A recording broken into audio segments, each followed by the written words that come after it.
Hello guys, നമുക്കിതൊരു unboxing ആണ്. നമുക്ക് ചെയ്യാനുള്ള ഒരു അൺബോക്സിംഗ് വീഡിയോ ആണ്. അപ്പം നമുക്ക് എന്തായാലും ഇത് ഓപ്പൺ ചെയ്ത് നോക്കാം.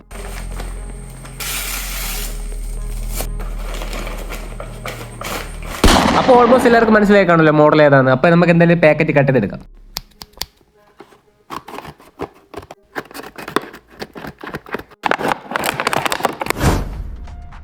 അപ്പോൾ ഇതാണ് നമ്മുടെ ചെറുക്കൻ. അപ്പോൾ മനസ്സിലായിക്കണല്ലോ മോഡൽ ഏതാണ്. അതായത് നമ്മുടെ മാരുതി സുസുക്കി സ്വിഫ്റ്റിന്റെ ഫസ്റ്റ് ജനറേഷൻ ആണ്. അപ്പോൾ ഇത് നമുക്ക് അത്യാവശ്യം നല്ല രീതിയിൽ ഡൈകാസ്റ്റ് ഒരു എക്സാക്ട് ഒരു മോഡൽ തന്നെയാണ്. അതായത് അത്രയും ഡീറ്റെയിലിംഗ് നമുക്ക് ബോഡിയിലുണ്ട്. അതായത് നമുക്ക് ഫ്രണ്ടിൽ 2 ഡോർ ഓപ്പൺ ചെയ്യാൻ പറ്റും. അത്യാവശ്യം നല്ല ഡീസെന്റ് ആയിട്ടുള്ള ഇന്റീരിയറും ഉണ്ട്. ഇത് ഇന്ത്യൻ ബ്രാൻഡായ സാൻഡി ടോയ്സിന്റെ മോഡലാണ് കേട്ടോ. അപ്പോൾ നമുക്ക് ഈ കാർ ലോവർ ചെയ്യണം. അതുപോലെ തന്നെ നമുക്ക് കുറച്ച് പണിയുണ്ട്. അതായത് നമുക്ക് ഇതിനെ പെയിന്റ് ചെയ്ത് നമുക്ക് ഇപ്പോൾ ഡീറ്റെയിൽ എടുക്കണം. അതായത് വണ്ടി റെഡ് കളർ പെയിന്റ് ചേഞ്ച് ചെയ്യുന്നില്ല, പകരം അതിന്റെ ഹെഡ്ലൈറ്റ്, ബ്രാക്ക് ലൈറ്റ്, അതുപോലെ തന്നെ നമുക്ക് ബ്ലാക്ക് പെയിന്റിംഗ് ഒക്കെ ഡീറ്റെയിൽ ചെയ്തെടുക്കണം. അപ്പോൾ നമ്മുടെ വണ്ടിയുടെ പാർട്സ് റിമൂവ് ചെയ്ത് തുടങ്ങാം.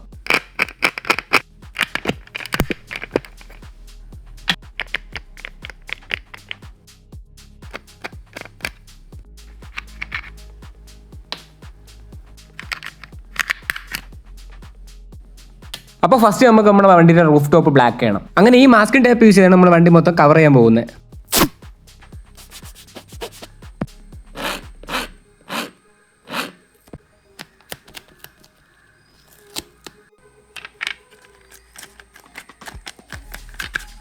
ഫൈനലി നമ്മൾ മാസ്ക് ചെയ്ത് മൊത്തത്തിൽ സെറ്റ് ചെയ്തിട്ടുണ്ട്. അതായത് നമുക്ക് പെയിന്റ് ആവാനുള്ള പോർഷൻ മാത്രം നമ്മൾ എന്ത് ചെയ്ത് കട്ട് ചെയ്തിട്ട് ബാക്കി പെയിന്റ് ആകാതിരിക്കാൻ വേണ്ടി മൊത്തത്തിൽ നമ്മൾ മാസ്ക് ചെയ്ത് മറച്ചിട്ടുണ്ട്. അങ്ങനെ നമുക്ക് പെയിന്റിംഗ് സ്റ്റാർട്ട് ചെയ്യാം. അപ്പോൾ എന്തായാലും നമുക്ക് ഇതിന്റെ ബാക്കി അപ്ഡേഷൻ നമുക്ക് പാർട്ട് 2 കാണാം. അപ്പോൾ ഓക്കെ, ബൈ ബൈ.